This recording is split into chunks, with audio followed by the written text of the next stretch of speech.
दिल्ली के खानगी स्कूलों में बेलगाम फीस में इजाफे के मामले में सुप्रीम कोर्ट ने दिल्ली हुकूमत के महकमे तालीम और action committee of India recognise private schools को नोटिस जारी किया है। ये इकदाम उन वालिदैन की जानिब से दायर करदा एक दरख्वास्त के बाद किया गया जिन्होंने दिल्ली हाई कोर्ट के फैसलों को चैलेंज किया। दरख्वास्त में कहा गया है कि हाई कोर्ट के 8 अप्रैल और 28 अप्रैल 2022 के वो फैसले जिनमें कहा गया कि सरकारी ज़मीन पर कायम निजी स्कूलों को ट्यूशन फीस में इजाफा करने के लिए महकमे तालीम की मंजूरी दरकार नहीं है, सुप्रीम कोर्ट के साबिक़ा फैसलों से मुतसादिम है। वालिदैन की तंजीम की जानिब से दायर उस अर्जी में कहा गया है कि उन फैसलों की वजह से गैर इमदादी खानगी स्कूलों ने 100% तक फीस में इजाफा कर दिया है, जिससे वालिदैन पर ज़बरदस्त माली बोझ पड़ा है। जो वालिदैन ये फीस अदा करने के काबिल नहीं है, उनके बच्चों को स्कूल की जानिब से कार्रवाई का सामना करना पड़ रहा है, जो इंतहाई तशवीशनाक है। दरख्वास्त गुजारों का कहना है कि उन अदालती फैसलों ने तालीमी निज़ाम में उलझन और गैर यकीनी की कैफियत पैदा कर दी है।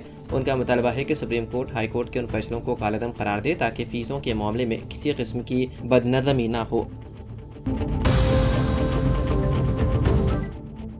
तेलंगाना ड्रग्स कंट्रोल एडमिनिस्ट्रेशन ने Seflon drugs and pharmaceutical limited unit 1 ALEAP industrial estate Gajula Ramaram Medchal Malkajgiri जिले में दवाइयों की गैर मजाज तैयार का पर्दाफाश किया, जहां पर छापे के दौरान 3 लाख रुपए मालियत के स्टॉक जब्त कर लिए गए। एक अलग वाक़े में DCA ने हैदराबाद की मुसराबाग में बगैर ड्रग लाइसेंस के बायोवस फार्मा के नाम से गैर कानूनी तौर पर फरोख्त की जाने वाली फॉर्मुलेशंस को जब्त कर लिया, जहां से छापे के दौरान 52,737 रुपए मालियत के स्टॉक जब्त कर लिए गए। इसके अलावा DCA ने हेमाद्री अर्थोकेयर पेन ऑयल, एक आयुर्वेदिक दवा कोकटपल्ली मेडचल मलकाजगिरी जिले में, जहां पर एक गुमराहकुन इश्तिहार देने के लिए जब्त कर लिया गया, जिसमें यह दावा किया गया था कि ये रियोमेटॉइड गाठिया का इलाज करता है।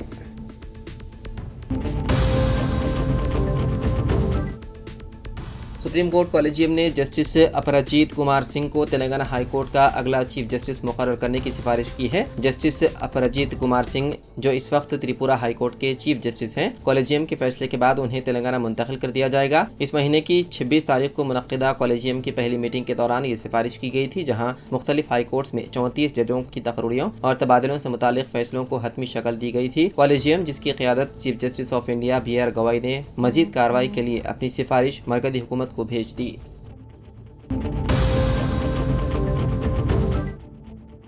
BRS MLC वो साबिक़ वज़ीर आला KCR की दुख्तर के कविता ने जुमेरात के रोज़ BRS और BJP के जम होने की अफवाहों की सख्ती से मुखालिफत की।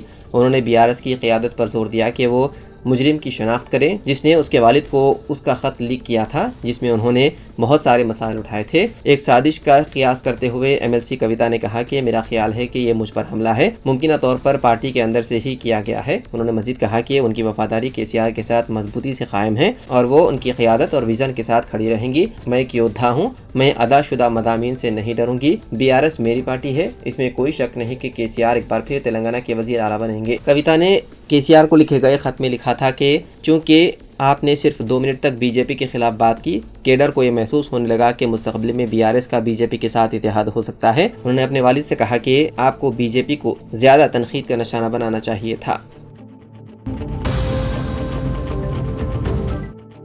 हिंदुस्तानी महकमा मौसमियात हैदराबाद ने जुमेरात को तेलंगाना के मुख्तलिफ अजला में ज़बरदस्त बारिश की पेशकियासी की है। महकमे ने रियासत के तमाम अजला में गरज चमक, बिजली गिरने, तूफ़ान वगैरह की पेशन गोई की है।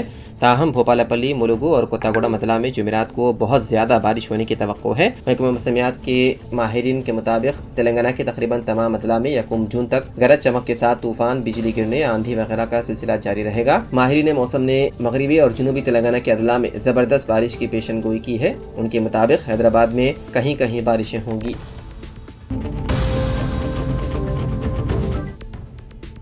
BRS अक़लियती विंग के मुकामी लीडर ने खुदकुशी कर ली। मुकामी कॉरपोरेटर पर हरासने का इल्ज़ाम आयद किया जा रहा है। तफसीलात के मुताबिक बोराबंडा SRT नगर से ताल्लुक़ रखने वाले 35 साला मोहम्मद सरफराज जो BRS अक़लियती शोबे के सरगर्म कारकुन और एक मेडिकल शॉप के मालिक थे। उन्होंने कल रात अपनी 3 मंजिला इमारत की छत से छलांग लगाकर खुदकुशी कर ली। इल्ज़ाम लगाया गया है कि मोहम्मद सरफराज अपनी बस्ती में एक धाती मकान तामीर करवा रहे थे। इस दौरान बाबा फसीउद्दीन नामी, जो कांग्रेस में हाल ही में शामिल होने वाले कॉरपोरेटर हैं, ने उनसे गैर कानूनी तौर पर रकम तलब की। जब सरफराज ने रकम देने से इनकार किया तो मज़कूरा कॉरपोरेटर ने GHMC के हुक्काम से शिकायत करके उनके मकान को मुनहदिम करवाया।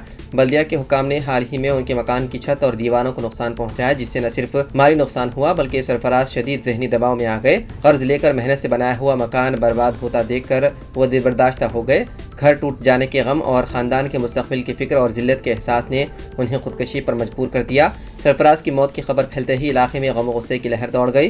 मुकामी अफराद और मुतवफ़ी के रिश्तेदारों ने निसफ़ शब को बोराबंडा पुलिस स्टेशन के पास एहतजाज करते हुए इंसाफ का मुतालबा किया। पुलिस ने इस सिलसिले में मुकदमा दर्ज करते हुए तहक़ीक़ात का आगाज़ कर दिया।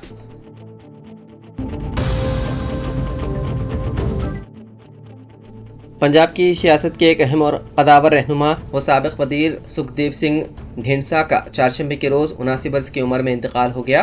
वो तवील अरसे से अलील थे और कई बीमारियों में मुब्तला होने की वजह से उन्होंने अमली सियासत से कुछ हद तक किनारा कशी इख्तियार कर ली थी। उनके इंतकाल से रियासत में सियासी व समाजी हलकों में गम व अफसोस की लहर दौड़ गई। ढींडसा का सियासी सफ़र 60 की दहाई से शुरू हुआ। उन्होंने 1972 में पहली बार पंजाब असम्बली का इलेक्शन हल्के धानोला से जीता। माददा 1977 में, सन्नाम 1980 में सिंगर और 1985 में दोबारा सन्नाम से असम्बली के रुकन मुंतखब हुए।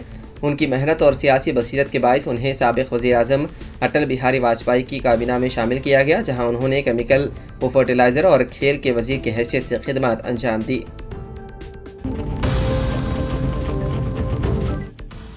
तेलंगाना की सूर्यापेट में नवमौलूद बच्चों की गैरकानूनी खरीद फरोख्त में मुलविस 13 अफराद पर मुश्तमिल एक ग्रुप को पुलिस ने गिरफ्तार कर लिया। पुलिस ने 7 ख़वातीन और 6 मर्दों को हिरासत में ले लिया। उनके कब्जे से 10 नवमौलूद बच्चों को बरामद कर लिया, जिनमें 7 लड़के और 3 लड़कियां शामिल हैं, जिन्हें चाइल्ड वेलफेयर हुक्काम के हवाले कर दिया गया। तहक़ीक़ात में पता चला है कि ये गिरोह अब तक 28 बच्चों को फ़रोख्त कर चुका है। पुलिस के मुताबिक ये गिरोह राजस्थान, उत्तर प्रदेश और गुजरात से बच्चों को लाकर तेलंगाना में फ़रोख्त कर रहे थे। एक बच्चे की कीमत 3 लाख से 7 लाख रुपए के दरमियान वसूल की जा रही थी। पुलिस मुख्तलिफ ज़ावियों से तहक़ीक़ात में मसरूफ़ है।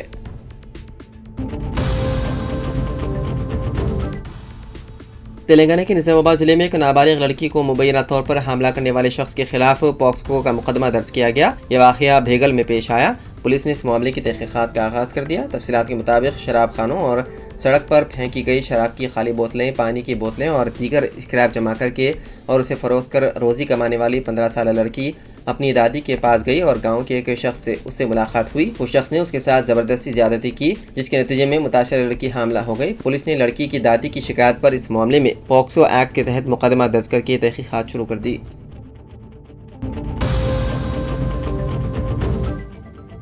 BRS के सीनियर रुकन असम्बली टी हरीश राव ने इरावली फार्म हाउस पहुंचकर पार्टी सरबराह KCR से तकरीबन 4 घंटे तवील मुलाकात की। मुलाकात के दौरान कालेजफरम कमीशन की नोटिस का जायजा लिया गया और कमीशन के सामने 5 और 6 जून को हाजिर होने का फैसला किया। इस मुलाकात में कालेजफरम कमीशन के कमिश्नर की notice, vigilance report, national dam safety के मशवरों का जायजा लिया गया। डैम के लीकेजेस और पिलर्स के पानी में धंस जाने के अलावा दीगर उमूर पर भी NDSA अथॉरिटी बातचीत की गई। NDSA और विजिलेंस रिपोर्ट की तकनीकी मसाइल पर KCR ने इससे कबल कमीशन के सामने हाजिर होने वाले रिटायर्ड इंजीनियर से भी फोन पर बात की और उनसे पूछे गए सवालात के बारे में भी तफसीलात हासिल की। BRS के साबिक़ रुकन पार्लियामेंट B वनीत कुमार ने कहा कि KCR और हरीश राव कमीशन के सामने हाजिर होंगे और सवालात के जवाब भी देंगे। बताया गया है कि KCR 5 और हरीश राव 6 जून को कमीशन के रूबरू पेश होंगे।